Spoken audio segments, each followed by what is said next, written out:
Hello guys, welcome to Pakistani real reaction. तो कैसे हैं आप सब? मेरा नाम है मुदस्सिर। मैं हूं बशीर। कोई भी मैच हो, पाकिस्तानियों का प्रोपेगेंडा लाजमी चलता है। इस बार पाकिस्तानियों ने क्या प्रोपेगेंडा चलाया कि शमी ने जब 5 विकेटें ली हैं तो उसने सजदा क्यों नहीं किया, क्योंकि भारत में मुस्लिमों को ये नहीं करने देते। भाई तुम पागल के बच्चों। सबसे पहले मैं एक क्वेश्चन पूछना चाहूँगा, इसी में आंसर हो जाएगा।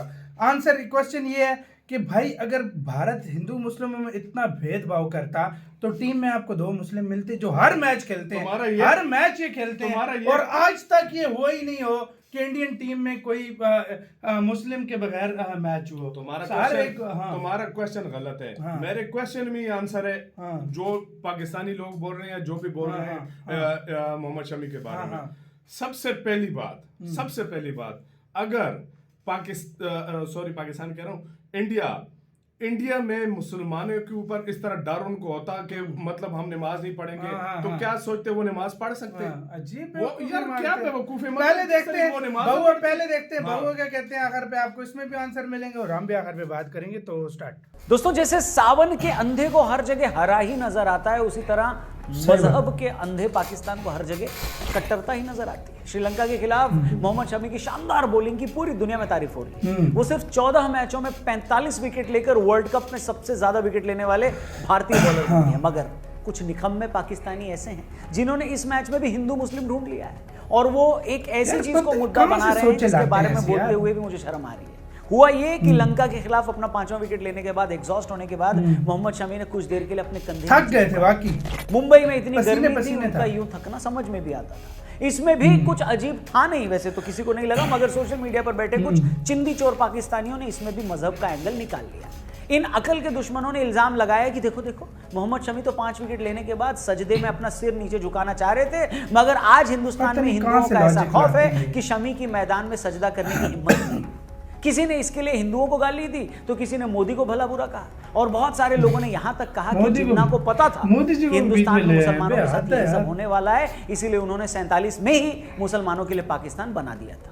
क्या करूं मैं इसका, क्या करूं इसका? सच बताऊं भाई, जब मैंने ये ट्वीट्स पढ़े ना तो दिल किया कि चप्पल उतार कर अपनी मोबाइल स्क्रीन को ही पीटना शुरू कर दूं। मतलब मैंने जहालत, कम अक्ली और पागलपन के बड़े नमूने देखे हैं, मगर शमी के झुके कंधों को सजदे से जोड़कर इन लोगों ने जो इसमें हिंदू मुसलमान का एंगल घुसाया, सच में दिल किया कि भारत से दिवाली वाला रॉकेट छोड़कर इन लोगों के पिछवाड़े में आग लगा दे।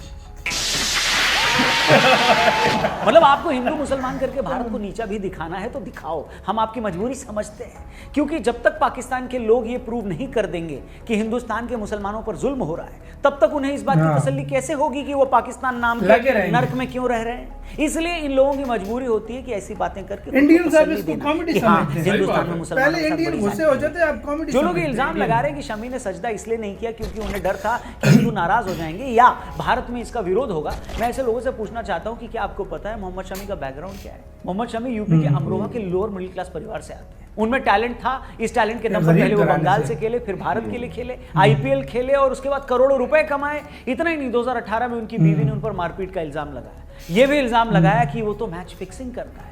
अब मैं ऐसे लोगों से पूछना चाहता हूं कि अरे चमन चंपुओं, पहले ये बताओ, अगर भारत जैसे देश में मुसलमान इतने ही सताए जाते तो एक लोअर मिडिल क्लास से एक ताल्लुक रखने वाला एक लड़का मोहम्मद शमी कैसे ऊपर आ जाता? कैसे आ गया? बेशक शमी में टैलेंट था, मगर भारत के सिस्टम ने भी तो उसके साथ कभी भेदभाव नहीं किया। अगर मुसलमान होने के दम पर भेदभाव होता तो कैसे एक ऑटो चलाने वाले का लड़का मोहम्मद सिराज टीम में आ जाता, और न सिर्फ टीम में आता बल्कि बुमराह और शमी के साथ टॉप बॉलर बन गया है। बताओ क्या जवाब है इसका? अगर भारत में एक ऑटो ड्राइवर का लड़का मोहम्मद सिराज अपने टैलेंट के दम पर टीम में खेलकर नाम कमा सकता है, देश का नाम रोशन कर सकता है, इतना पैसा कमा सकता है जितना पूरी पाकिस्तान की टीम मिलकर नहीं कमाती, तो ये हुआ कैसे? मजहब से भी पहले किसी भी मुल्क में इंसान के साथ सबसे बड़ा भेदभाव गरीबी के दम पे होता है, मगर किसी देश में माइनॉरिटी से ताल्लुक रखने वाला गरीब आदमी भी बड़ी से बड़ी ऊंचाई छू ले तो इससे बड़ा सबूत और क्या हो सकता है कि उस कोई भेदभाव नहीं होता जैसा कि भारत में है। शमी पर बेहुदा इल्जाम लगाने वालों से मैं और भी बहुत सारे सवाल पूछना चाहता हूं। मैं बॉलीवुड के तीनों खानों से लेकर के देश के राष्ट्रपति डॉक्टर कलाम तक भी अपनी राय देना चाहता हूं, मगर इससे पहले कि मैं इस मुद्दे पर अपना ओपिनियन दूं, मैं आपको बता देता हूं कि आप भी ओपिनियन देकर ढेर सारे पैसे कमा सकते हैं प्रोबो ऐप पर। मुझे ये चीजों पे ये चीजें देखते नहीं है, ये अक्ल क्या लगता है? सिंपल सा सवाल वहां पर पूछा गया है, क्या इंडिया साउथ अफ्रीका के खिलाफ जीते?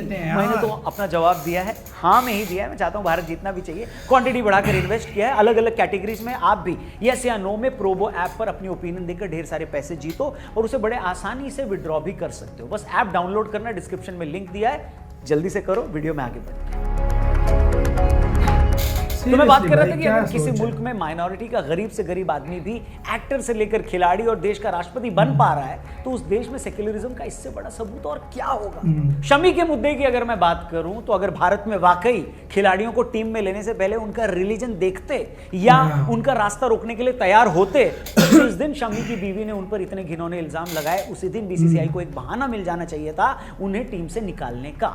जैसे दानिश कनेरिया के मामले में पाकिस्तान में पीसीबी को मिल गया था बहाना, जिस झूठे मैच फिक्सिंग के मामले में कनेरिया को फंसाया गया उसमें उस टाइम के सभी खिलाड़ियों को पीसीबी ने क्लियर कर दिया था, दानिश कनेरिया को नहीं किया। वो दानिश कनेरिया जो पाकिस्तान के इतिहास में सबसे ज्यादा टेस्ट विकेट लेने वाला स्पिन बॉलर है, तुमसे तो अपना एक माइनॉरिटी का बॉलर नहीं संभाला, तुम उसे इज्जत नहीं दे पाए, उस बेचारे को झूठे मामले में फंसाकर जलील करने लगे और तुम सवाल खड़े करते हो हम पर, उस भारत पर जिसने बेहद गरीब घर से आए मोहम्मद सिराज जैसों को अपने सिर पर बिठाया और सिर पर बिठाकर कोई एहसान नहीं किया। वो इसी लायक थे, ऐसे गले लगाता है मगर सिराज और शमी लायक थे। और ये बातें इनकी चेक करो पाकिस्तानियों की, नहीं देखा तुमसे ना हो पाएगा।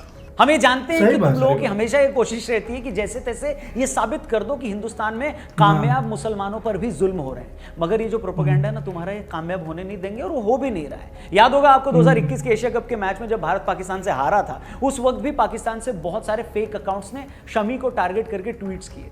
दरअसल उन अकाउंट्स ने इस तरह के ट्वीट्स किए जिससे लोगों को ये लगे कि भारत के लोग शमी को भला बुरा कह रहे हैं। उन ट्वीट्स में शमी को आईएसआई एजेंट्स तक बताया गया, उन्हें भला बुरा कहा गया। हैरानी तो ये कि बिना उन ट्वीट्स को वेरीफाई किए उसकी हकीकत जाने हिंदुस्तान में भी बड़े बड़े जर्नलिस्ट ने इस पर देश के माहौल की बुराई करके विदेशी अखबारों में बड़े बड़े कॉलम्स भी लिख दिए। मगर बाद में पता है क्या हुआ, जांच की गई तो पता चला कि शमी को पाकिस्तानी एजेंट्स बताने वाले ये सारे अकाउंट्स पाकिस्तान के ही थे, जो या तो पैरोडी के नाम से चल रहे थे या नाम बदल कर। उन लोगों ने इस तरह के ट्वीट इसलिए किए ताकि हिंदुस्तान में बस इस तरह का माहौल बनाया जा सके कि देखो टीम मैच हार गई तो वहां के हिंदू एक मुस्लिम खिलाड़ी को गाली, मतलब इससे घिनौनी और ऊंची हरकत दुनिया में और कोई हो सकती है। मगर इन लोग यही फितरत है, इनके अपने मुल्क में जो वहाँ की माइनॉरिटीज के साथ होता है वो उसको उनको न कभी दिखाई देता है, न ये उस पर कभी चर्चा करते हैं, ना उनके टीवी चैनल्स उससे जुड़ी कोई खबरें दिखाते हैं। और हिंदुस्तान में जो हो भी नहीं रहा है उसे ये घर बैठे पैदा करने की कोशिश करते हैं। मतलब तुम लोग दिन रात इरफान पठान के पीछे पड़े रहते हैं। डांस किया तो तुम्हें तकलीफ पकड़ा हुआ है, वो किसी ट्वीट में तुम्हारी मौज लेते हैं तो तुम चिढ़ जाते हो। और हर बार तुम लोग यही कहते हो कि इरफान अपनी देशभक्ति दिखाने के लिए पाकिस्तानियों का मजाक उड़ाते हैं, कहते हो कि नहीं कहते हो? मगर जब इन्हीं इरफान पठान के गजा में मारे जा रहे बच्चों पर लोग कहते हैं तब भी तुम उनके पीछे पड़ गए, ये बोलने लगे कि आप क्यों कर रहे हो। हाँ, कल इन्होंने वो किया है, कुछ लोग बोल रहे हैं कि उन्होंने ऐसा मुसलमानों को खुश करने के लिए किया। अब गन चेक करो, चाहते बंदा पाकिस्तान की मौज ले तो तुम्हें लगता है हिंदुओं को खुश कर रहा है, गजा पर अफसोस जताए तो तुम्हें लगता है मुसलमानों को इंप्रेस कर रहा है। अब एक ही बंदा एक टाइम में दो काम कैसे कर सकता है?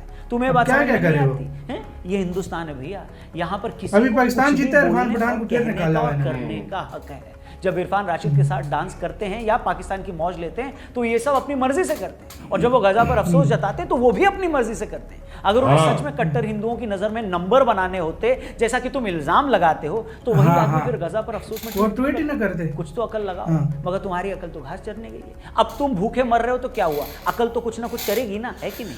बात सही है। अच्छा एक और बात सुनो, ये समझ गया ना तो सब समझ में आ जाए।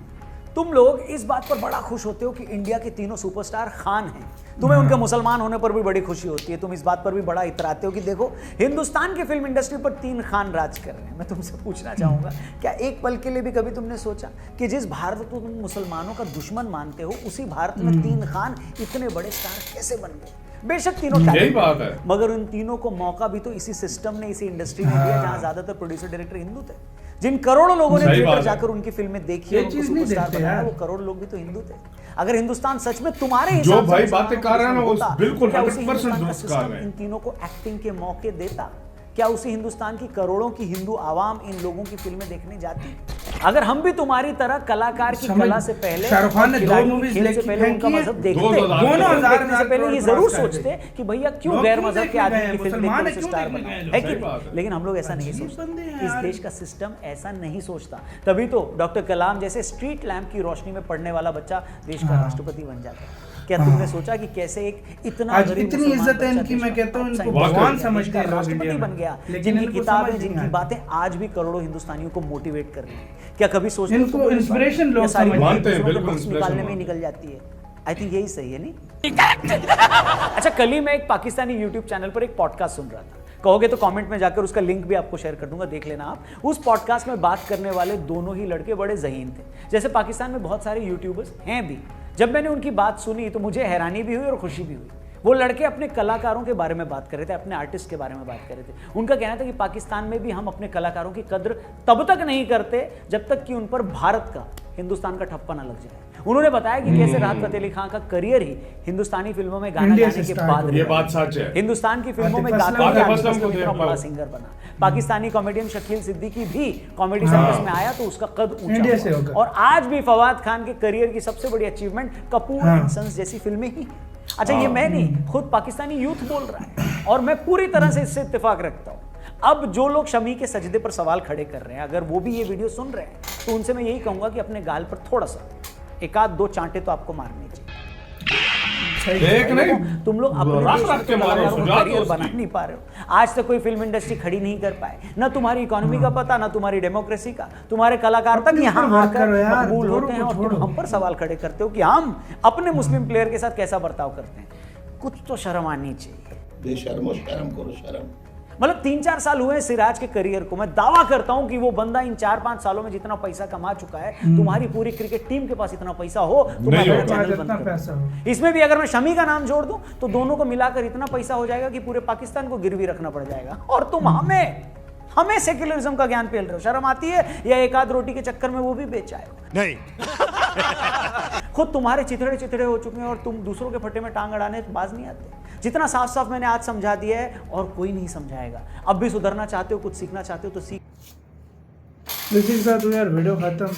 यार मैं इनके हर बात से एग्री करूंगा। हमारे ये कुछ लोग हैं यार, बाकी देखो आधे, हर कोई सोशल मीडिया नहीं चलाता। मैं सबको और ना नहीं हर बोलूंगा, कोई ऐसा है, मैं हर सबका कोई नहीं ऐसा भी बोलूंगा, नहीं है। कभी भी सबका काफी नहीं लोग बोलेंगे। अच्छी बात इंडिया की करते हैं, काफी अच्छे लोग भी हैं हमें। लेकिन बिल्कुल। ये 10-15% जो लोग घटिया लोग हैं ना, मैं इनसे एक ही बात कहना चाहूंगा, शर्म से चुल्लू बंद पानी में डूब के मरो, बैठो। डूब मरो।